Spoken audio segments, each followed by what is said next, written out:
Nous allons voir ici comment insérer une image au milieu d'un champ riche.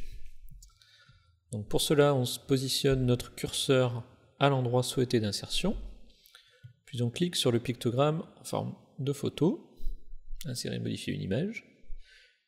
Une fenêtre apparaît alors qui nous propose diverses options à configurer.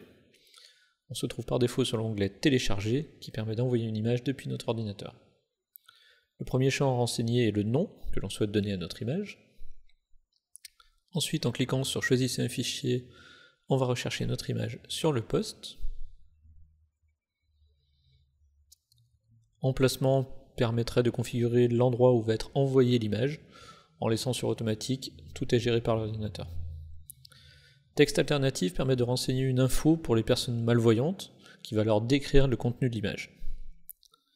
Une légende peut être renseignée, c'est facultatif. Idem pour les mots-clés.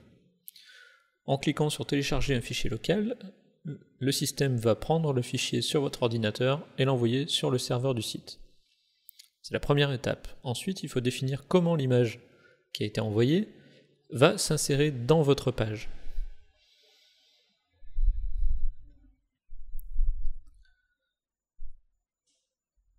On va renseigner donc diverses infos, dont la taille, large, miniature, moyen ou original, et l'alignement, si l'image doit être collée à gauche, au centre de la page ou à droite.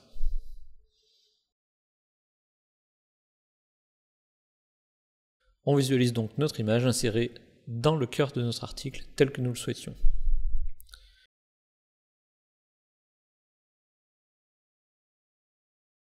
Une autre possibilité serait d'insérer une image qui est déjà présente sur le serveur.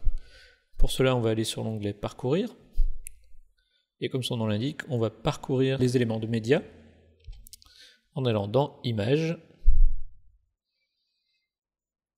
On voit toutes les images déjà présentes sur le serveur. On peut passer d'une page à l'autre. En passant notre curseur sur le mot prévisualiser, on peut avoir un aperçu rapide de l'image en question. Une fois que nous avons choisi notre image, on clique sur la petite puce et on revient sur la fenêtre d'insertion telle que nous l'avons vue précédemment. Ici, on va mettre une image en miniature qui sera zoomable. Pour cela, on sélectionne une classe FancyBox avec effet zoom. L'image sera alignée à gauche. Le texte va venir donc se mettre tout autour de l'image. Aperçu. Voilà.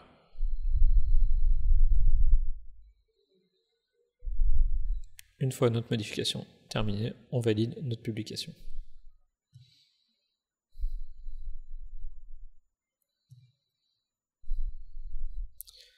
On vérifie le rendu sur notre page du site. Tout est bien conforme à ce que nous souhaitions. On vérifie que le zoom fonctionne en cliquant. Voilà.